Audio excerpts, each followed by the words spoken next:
My name is Shelley Hart, and I'm a longtime radio air personality and MC in Seattle. Like so many of us, I spend a lot of time in traffic, so I like to take a lot of back roads to get to where I'm going to go, especially to the radio station. And along the way, I see things, and people, and I just never really thought much about it before. It just kind of went along my way and figured I was just, minding my own business. I guess to me it was just obvious. These people are crazy. Such as life, events happen, and sometimes there are those things that just, drop you to your knees and change your perception and outlook on things and make you want to look a little bit deeper. It's not so much what I see, which is obvious with so many of these folks. I mean, it's just, in many cases, some sort of a mental disorder or behavioral health issue of sorts. It's what I don't see in my day-to-day, or that we don't talk about, or why can't we catch and heal or perhaps help manage up early on? I think it's natural for so many of us to assume that, hey, they've always been this way. Well, I get a feeling that's not necessarily true. I mean, we don't know their stories. Maybe for a lot of years they harbored a secret because they were afraid to talk about it. Things like schizophrenia or post-traumatic stress disorder, or maybe social anxiety or bipolar or panic disorders or depression. Could be a coworker, could be a family member that you remember. It could be your kids, could be you. This is something that we have to talk about, and treatment needs to be more accessible and readily available, because you really never know someone's story until now. Good morning. It's the new Warm 106.9. Today's hits, yesterday's favorites. It's Shelley Hart here to help get you through your workday. I know it's a Monday. We'll get through this. He was the first to call me Auntie. This is Chad's legacy, ending the stigma of mental illness. There it is. Wow. Sal. Sal's in here. Of course, we should preface this because someday Sal will be watching this video. So, Sal, this is a temporary name because we don't know if it's a boy or a girl. We chose not to know that. So we decided to give it a very generic name. Give you a very generic name. You're Sal. I was pregnant and we called him Sal because we didn't want to know whether he was a boy or a girl. And it was in July, on July 16th. We went to the hospital and he was born in an hour and a half. So when he was ready, he was really ready. And I just remember his little teeny cry. Just how really perfect and sweet it was. He had an interest in the concept of flight as a really little kid, and really gravitated toward the Blue Angels. It was just thunderous, but this little 3-year-old toddler was just captivated by these incredible machines just shooting across the sky, and we knew at that point that there was a real interest towards something bigger than just kind of the typical building blocks kind of thing. We were having a challenge with one of his teachers because Chad was very, in his mind, always going, always thinking. He wasn't always paying attention to what she said, and maybe part of it was he was being creative, and maybe part of it was he was bored, because that would be Chad too. So she was pretty insistent that we put him on some medications for ADHD or whatever. We were like, no, it's just he's a creative kid. He pays attention. It's just that it might not be to what you want. We went to the open house at the school. The students had all their art up on the walls. The teacher came out and said, see, this is what I'm talking about. His disobedience, this is what I'm talking about. And I said, what? And I looked up and here's Chad's, and she goes, look at it. It's on a different color of paper than all the rest. I instructed him to put it on this color of paper and he did not. She went down the line, look, white paper, white paper, white paper, not white paper. Yeah. Okay. So I said, okay, I'll talk to him. And after the open house, I said to Chad, hey, buddy, I saw your art hanging up in the hallway. And he goes, yeah, did you like it? I said, yeah, I noticed that yours was a different color than everyone else's, and your teacher was a little upset about that. He goes, yeah, wasn't that great. It made mine stick out. In the early parts of high school, we did wind up having him seen by a psychologist because we wanted to figure out if there was something maybe getting in his way, because it was so difficult for him to track projects. What came out was, when we met with the psychologist afterwards, she said, you know, chances are in that respect, he's probably going to be the smartest guy in the room. She just said his mind is just, he's over here and everybody else is here, and he's not waiting for them to catch up. That's why he's not paying attention, or why they think that he gets everything. He just doesn't need to tell you that he gets it. A year, maybe 2 years into high school, he had kind of developed an interest in mechanical engineering. Not just flying the planes, but figuring out types of propulsion that might be used even in space travel. And he was trying to conceptualize ideas that would make it feasible to go greater distances, like interstellar. He was trying to picture in his mind what it would be like to be able to generate a very tiny black hole in the front of a ship that would create a pull toward that black hole, and then just create and collapse just ahead of the ship to create kind of an artificial tow rope that would accelerate a ship. And he figured if it was done right, it could be made to tow a ship fairly efficiently, perhaps even faster than the speed of light. That was his dream gig. He wanted to go to work for NASA to try to figure those things out. There was always a focus issue, even in elementary school, but always found a way to kind of come through in the end.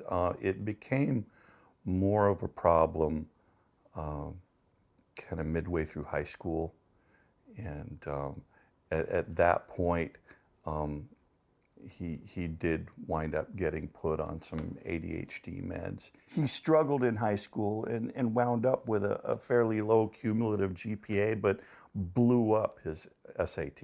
Yeah. Blew it up. And we're looking at the two going, buddy, what's going on here? Thank you for blowing up your SAT, but college is going to be tough. Yeah.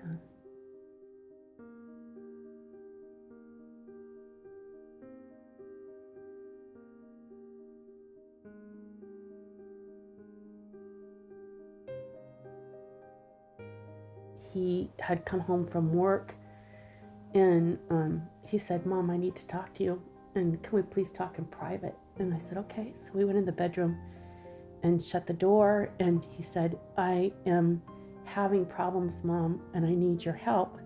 And I said, "What's going on, buddy?"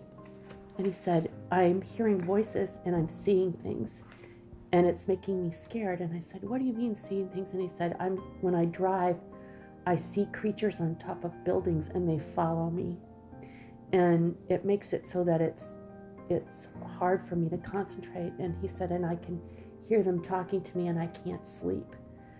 And I said, "Oh my gosh, Chad, how long has this been going on?" And he goes, "Well, I've been hearing them, but now I'm starting to see them and I'm scared." It was scary for him to tell anybody, because clearly he was frightened by that. And also just by asking me, could we talk in private so nobody else could hear? And scary as a mom to have your child talk about those things.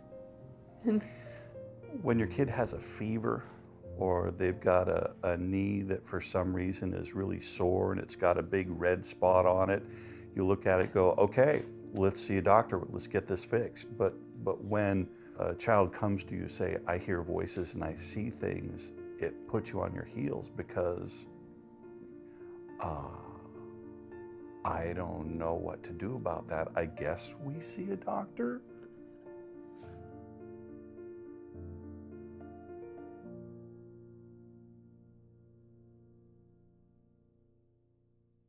Todd and I had a conversation about, we need to push Chad, and he's Is he going to go back to school? Is he not going to go back to school? He's working. Seems like he's sort of floundering. And so He needs to pick himself up and move forward, get something done. he came home from work, and I had a coming to Jesus talk with him about how he needed. We did. Yeah.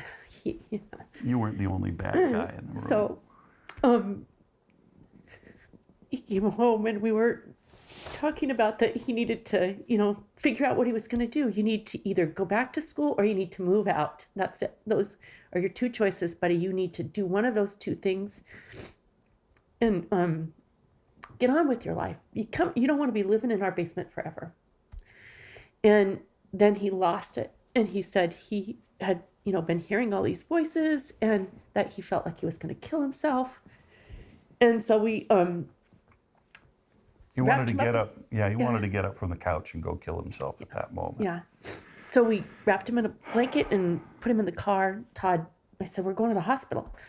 I know the system. I'm in healthcare, and I know how things work. And I know that we're going to take him to the hospital, and Chad is going to be Chad, and he's not going to want to bother anyone. And he's going to say, yeah, I'm probably okay. And they're going to send us home, and he's not going to make it through the night.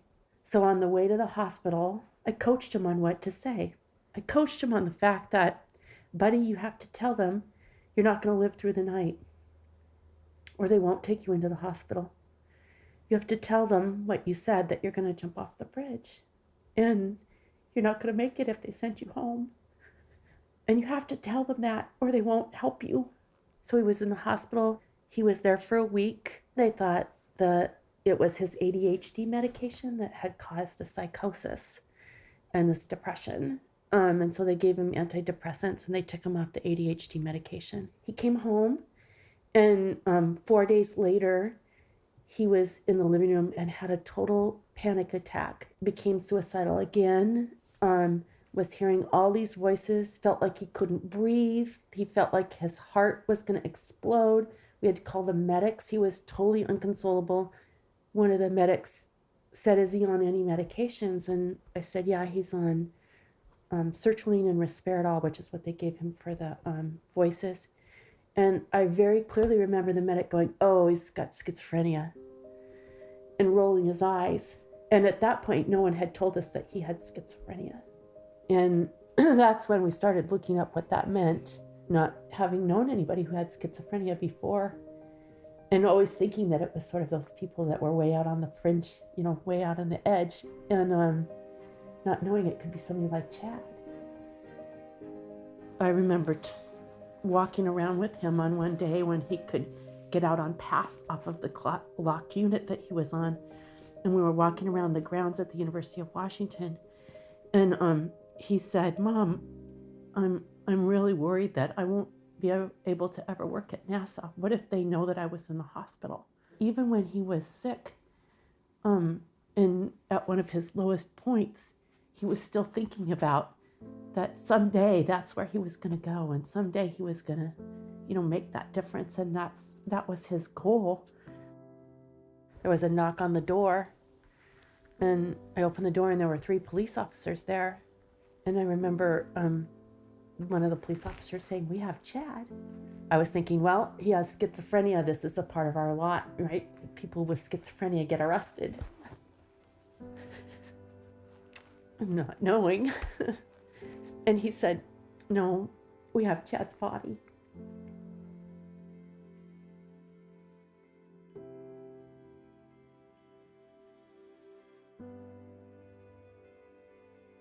I think the stigma with mental illness and things that are going on in your head is so strong that it impacts even your relationship with your family and those that you trust the very most, so that you don't want to say anything until it's really bad, until you just can't deal with it anymore. And I think that thought around somehow mental illness means mental weakness, and that somehow you should be able to deal with it, like if you were just tougher, or if you were smarter, or if you were stronger, that this wouldn't be happening to you. There's a real lack of education for the general public as to what mental illness is. The image of mental illness that I think we all kind of generally have is something that is very unpredictable, and because of that unpredictability, it's unsafe.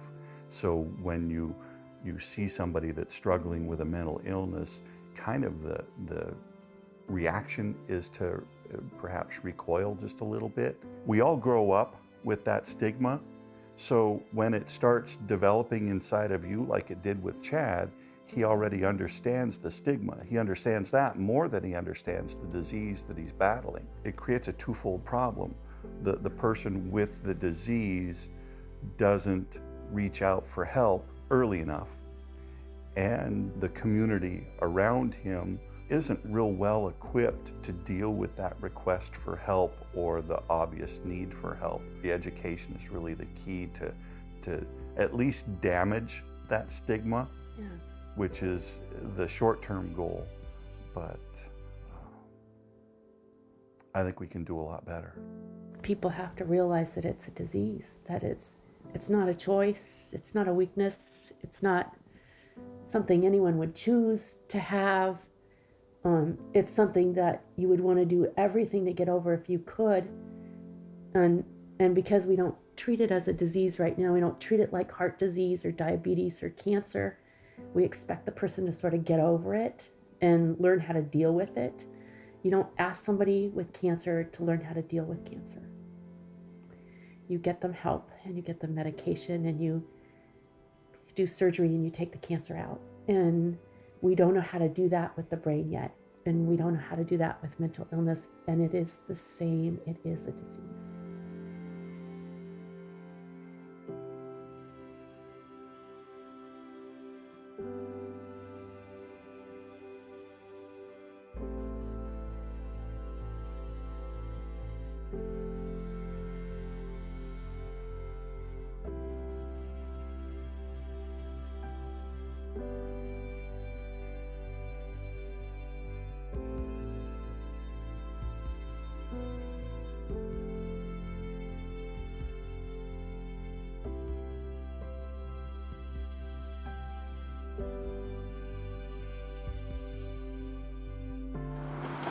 Well, recently we have woken up, eaten, and some of us went to school. Not me and Jake.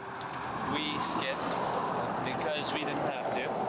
But anyways, today is the last day of school for the summer. Serious? We're going to pick up Corey and Grady and Macy.